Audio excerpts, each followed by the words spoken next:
for example, in affordability by sacrificing 2 or 3 or 4 other apartments, to get the 70 points, you're only getting this extra.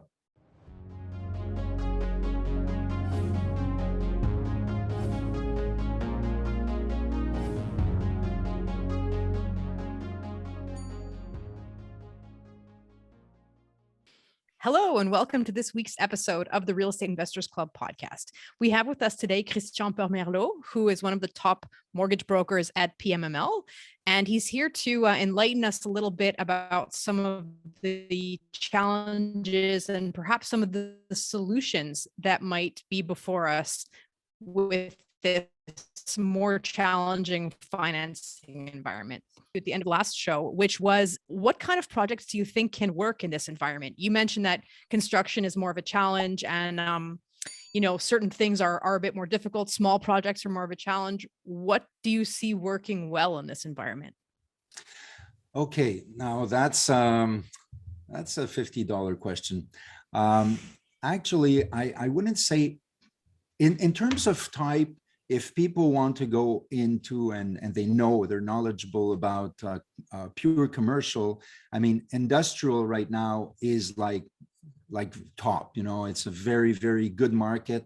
If people want to go in there and they know how to do it, it's much more easy to finance if you have something strong, something good. So on the commercial part, probably you want to avoid retail, and offices, but there's many different things which are pretty interesting. Semi-commercial, I feel, is a place where it, even before this trouble of the raise increases, is one of the places where I feel is I don't know how to say it in English, but it's not looked at very well, but there's a lot of opportunities there. But what I would answer to that question is, instead of talking about what type, is more in which market should you go? And I think you have all these different types which could be good in the markets.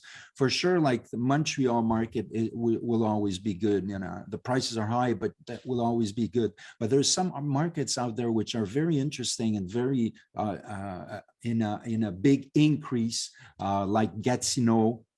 You want to, Trois-Rivières is going very, very well, especially on the other side, Bécancour. Bécancour is probably, I think, with all the big companies that are going there, and they're going to become a center, for different components there, and so there's a lot going out there. And in the next years, also the bridge going to Bécancour is going to be closed for a while, so people are going to want to stay there. So the housing business, there's no way you could find land there. Over there, and so I feel that's going to be a very good investment market, or construction market, even if people want to go build there.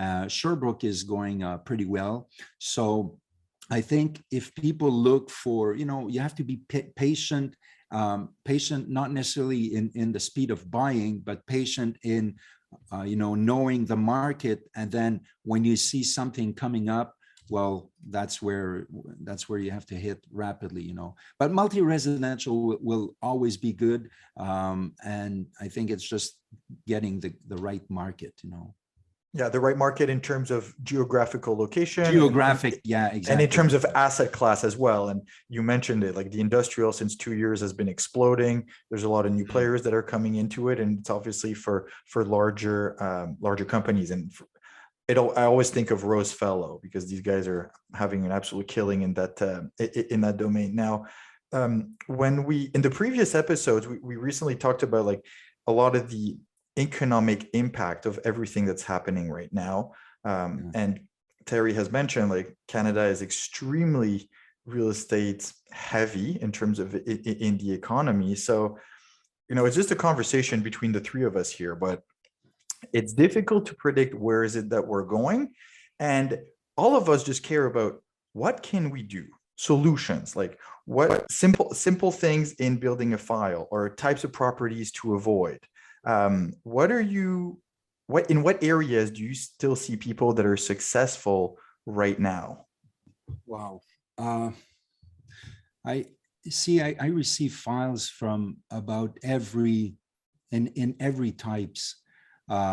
So I've been receiving files for storage units, storage, and those are very, when it's a nice business, and it has to be big files. Smaller files are not interesting for banks, but if you have big files like over $2 or $3 million of in that type of investment, then you have good banks, and those are the things I receive, and I think that's kind of good anytime. Yes, we don't know where the rates are really going to go. We know that they're going to increase probably still a bit, even on the next the 13th of July is the next meeting for the bank, and we're expecting another raise there. But then probably a little calm, a little calm period, and that's where I think it's going to pick up. So what I think is not the asset class, but are the players which are going to change.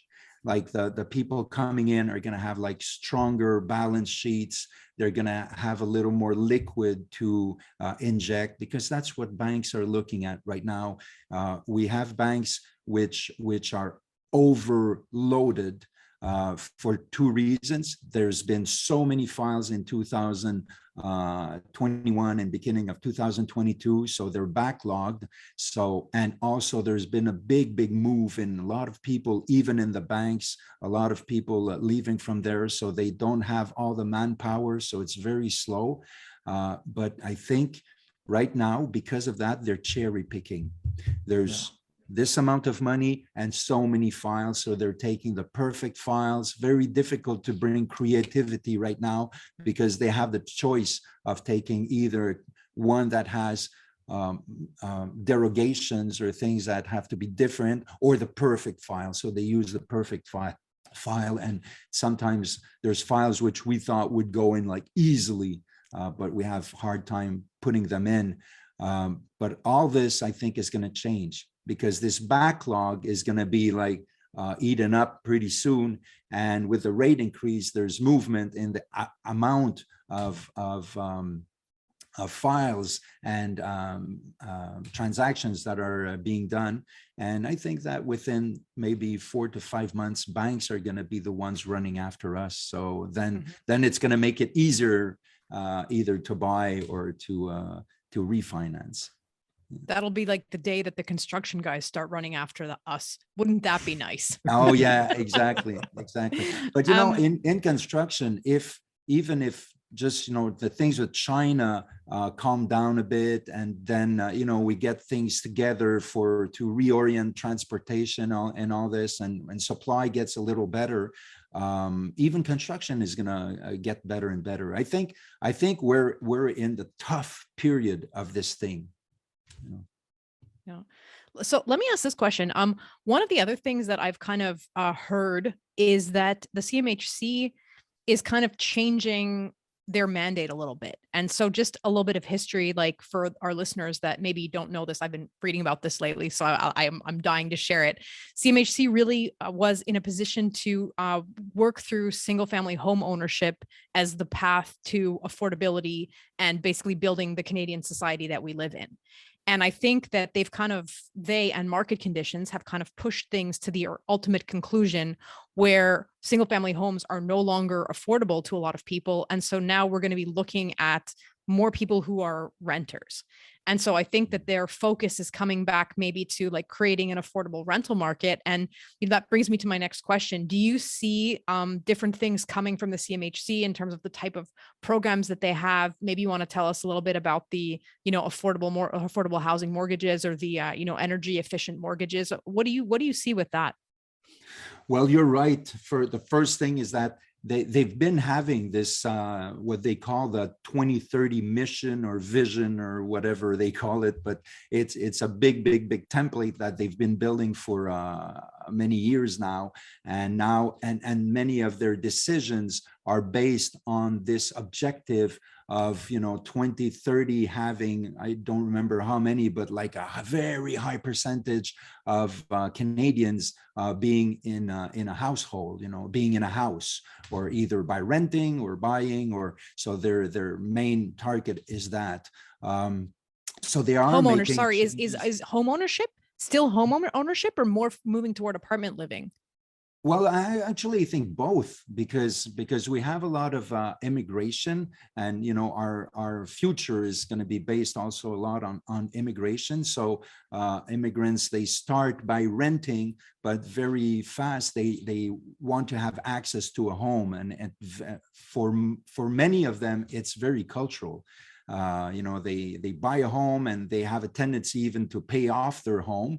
We know as investors that very often you don't want to do that, but this is it's cultural. But they want to give access to home ownership and access to affordability. So I think both are there in the components of this vision.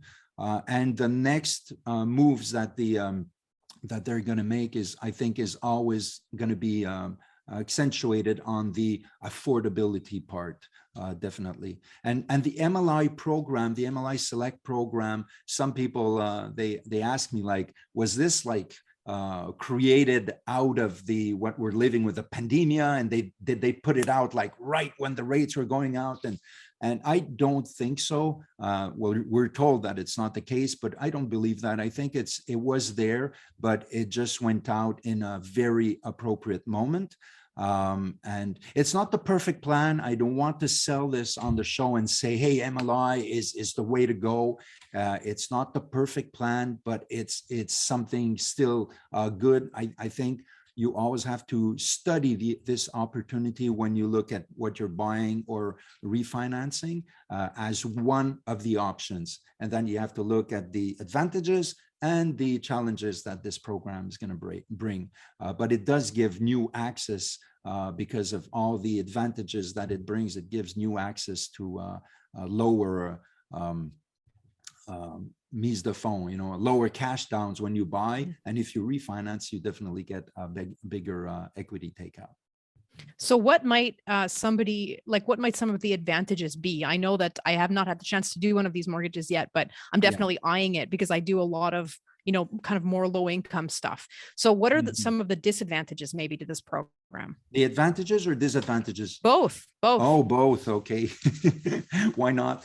Actually, in the advantages, I think the main thing is giving access to being able to buy, first of all, because the cash down could be lowered by a lot, which, if to the best extreme, it could almost be brought down to 5%, but it doesn't really exist. But this is like the ideal. So 5% cash down, but like I said, it doesn't really exist when you calculate it. But access to buying, a lower cash down, and higher equity takeout. And also for people that want to be a social, want to look at it socially, well, they do something social by making some of their apartments or affordable and reducing energy costs. So in that sense, it's interesting. But what's at stake in all this, what are the challenges, is the first thing is that you're giving up, as on the affordability part, you're putting up a contract with the government for 10 years. Now, a lot of people, when they look at this and they look at the advantages, they're caught up by the advantage, and they see that instead of having to give 600,000 of cash down, they only have to bring 330, and then they're excited by that, and that's what they focus on. That's when I just bring them back, and we should always have this thought, is like 10 years is a lot of years. If 10 years today means I'll be 42 in 10 years, I'm cheating a bit.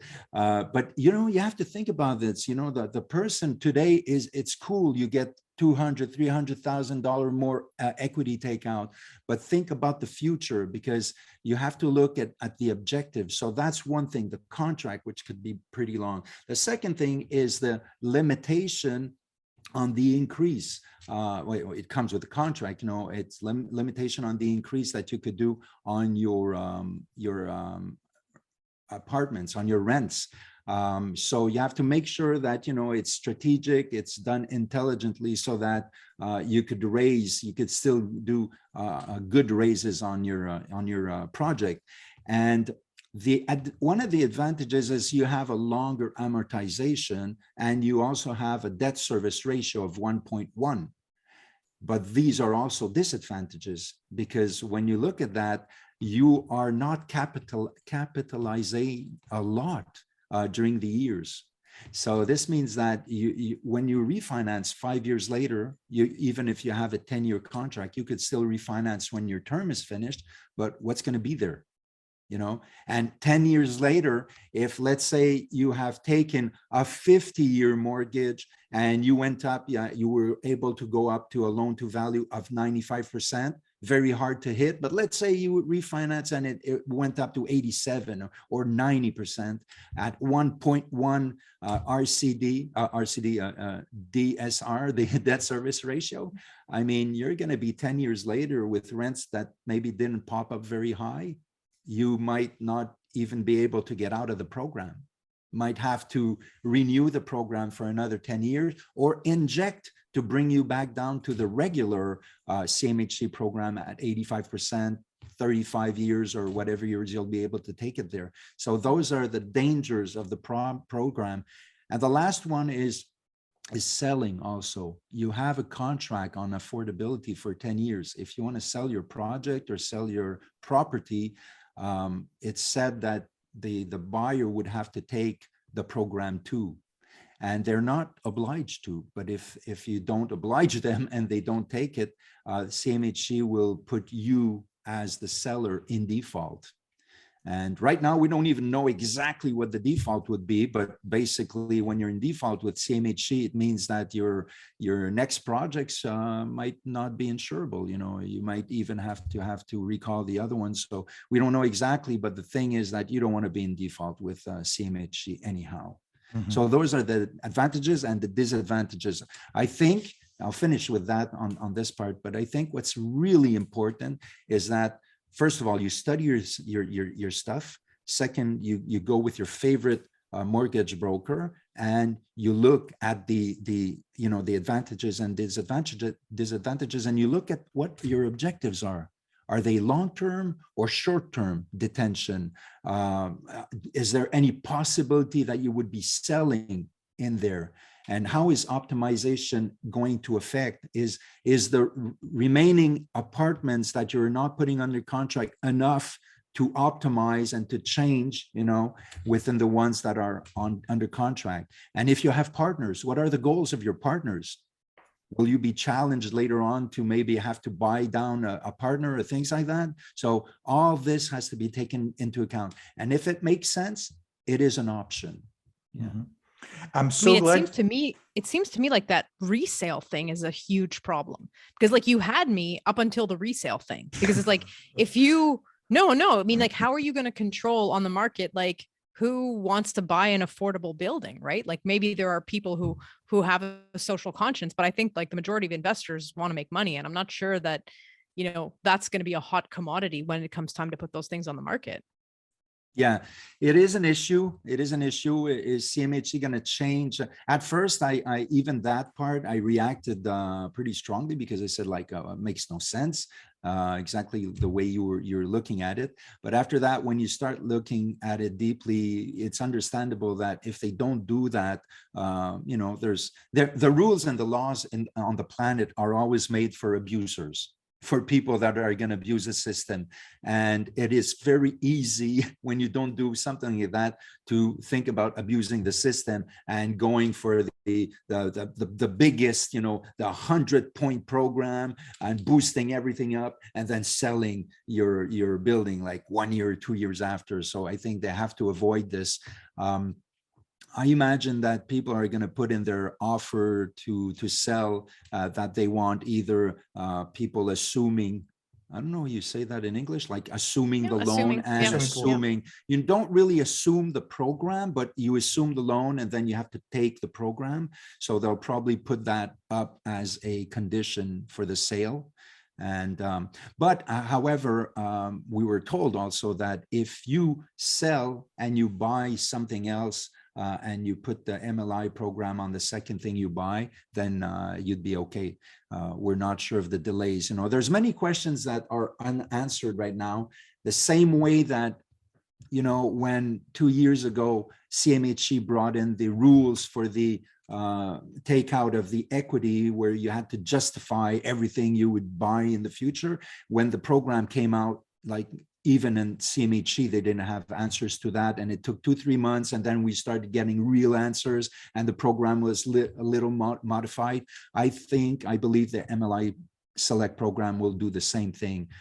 In the next months, they're going to tweak things, and probably, things are the new rules are going to come out, or the new accepted things, But it's still an okay program. But yes, you have to know about these things. Mm-hmm. And I was just going to say, thank you so much for going back over the disadvantages, because you're right. And I'm sure you've seen so many of your clients get all excited. Oh, this is great, 95% and this and that. But it comes with strings attached.